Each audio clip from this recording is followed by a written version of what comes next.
Alright everybody, in this video I want to go over the Maxi TPMS TS508 quickly. I know that there's a lot of people that just buy the tool and they don't know how to use it. So I thought I'd make this video, well, this quick video, and just go over what needs to be done when you first purchase this tool.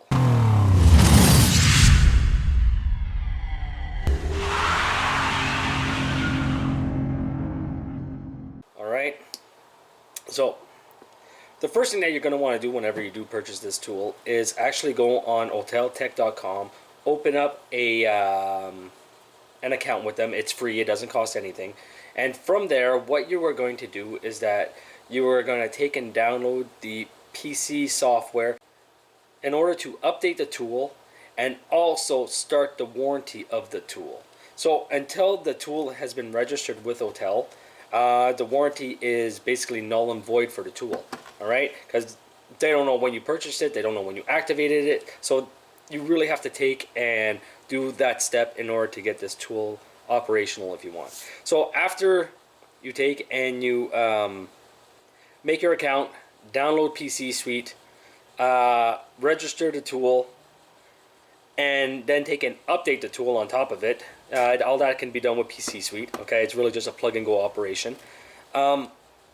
After that, then you can basically start using the tool. You never want to take the tool straight out of the box and try go and work onto a car or maybe program a TPMS or diagnose a TPMS system. The reason is, if you do that, there might have been updates done onto specific vehicle make, model, years that is not into the tool right now.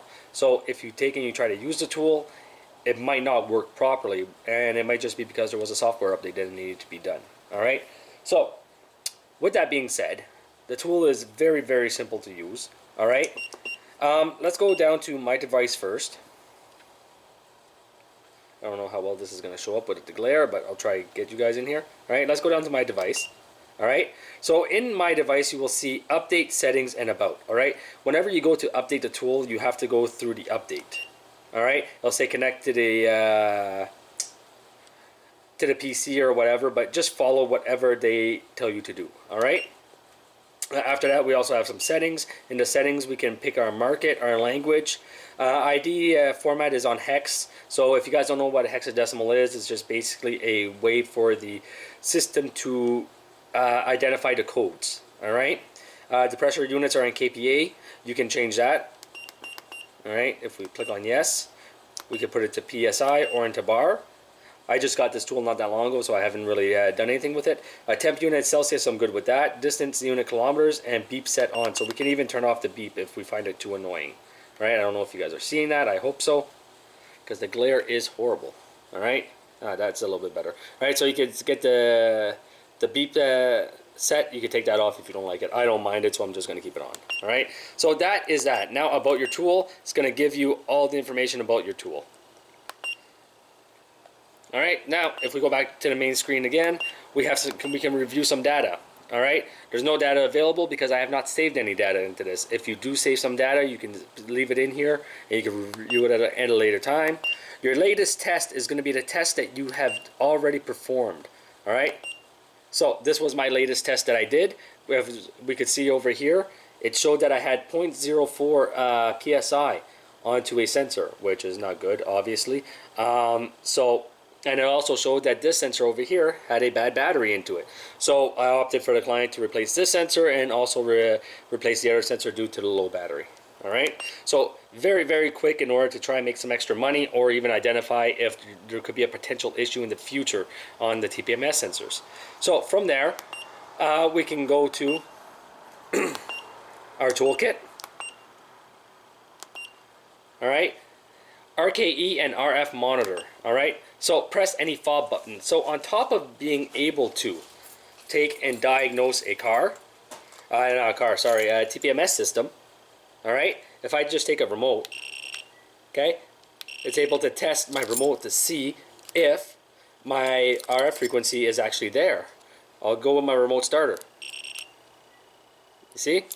So I just did a remote start and I did a key.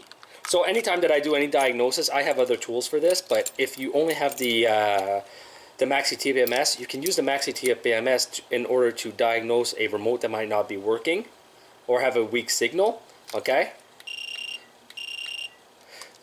All right? Or one that just might not be putting out a signal, even though you see all the lights and everything popping up. So very, very quick to diagnose a remote signal, and even with remote starters, all right? So from there, those are your toolkits. Now, after that, we start to get into the TPMS section, all right? So if we go into quick mode, I'm just gonna take Chevrolet because it's one that I did previously.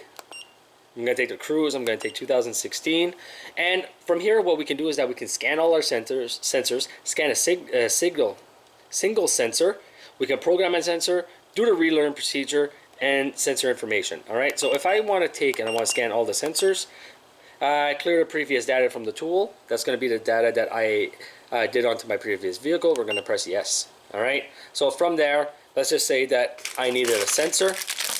I could just take, I don't know if this is going to work because I haven't programmed this one, alright? So I do have one that's programmed, but it's somewhere else.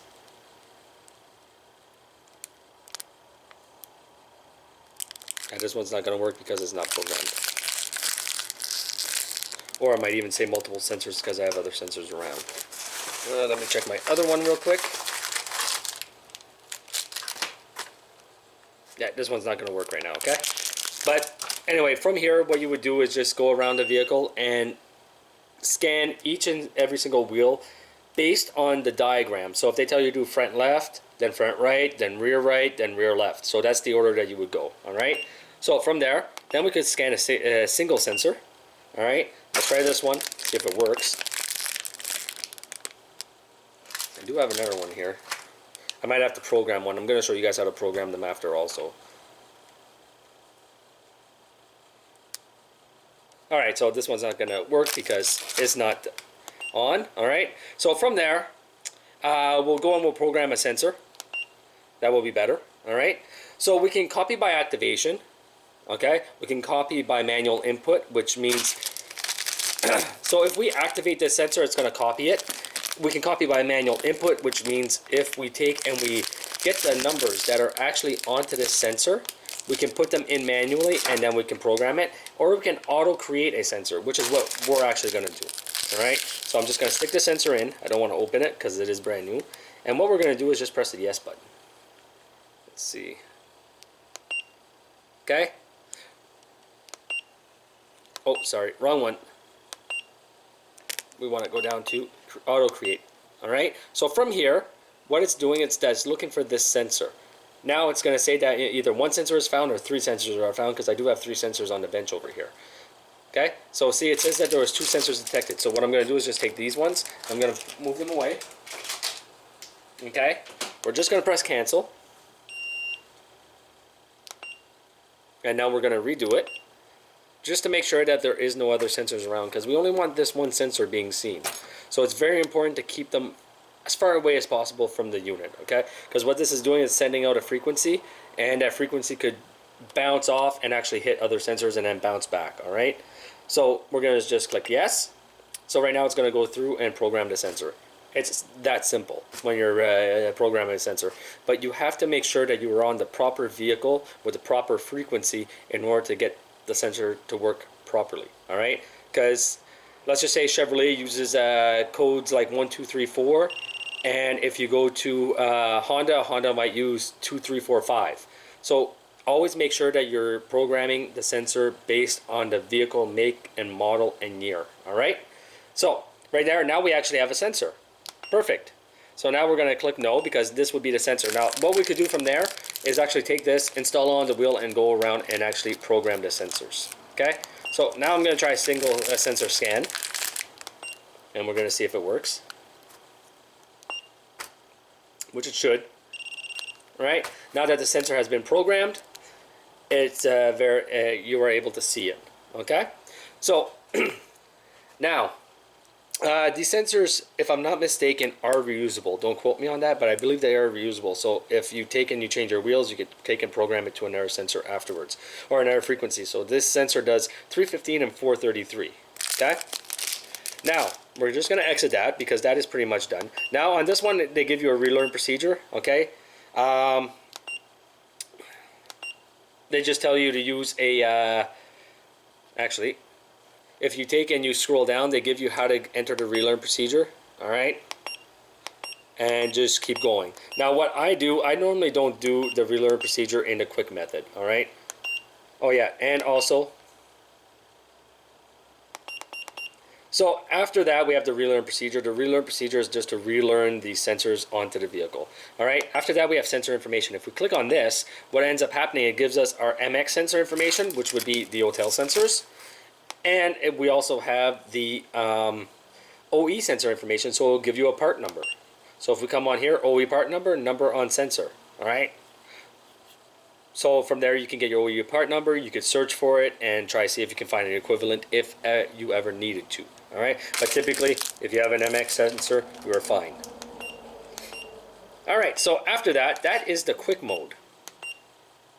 Okay. Now what we're going to do is that we are going to go into advanced mode. All right. Advanced mode is nothing more than quick mode with a few other areas if you want. Okay. All right. So from here we have copy by OBD.